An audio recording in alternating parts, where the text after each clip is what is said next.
أنا بحب نوه إنه يعني كرد دمشق إنه بالأساس يعني بالبدايات كان التأسيس تبعهم الحديث، أنا بقصد مو بقصد تأثير تاريخي يعني الفترات الغورية، التأثير الوجود الحديث هو كان بالفترة الأيوبية يعني عام 1130 تقريبا ميلادي. وتأسس هذا الحي يعني بني في على سفوح جبل قاسيون.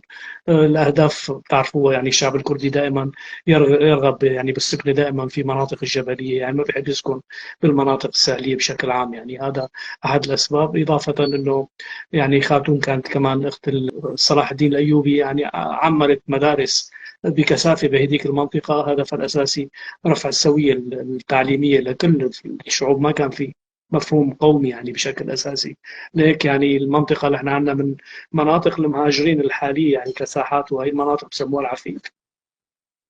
حتى ساحة ابن النفيس هي كانت كلها يعني المدارس فيها اللي بنتها الخاتون يعني، وهذه المدارس ما زالت موجودة.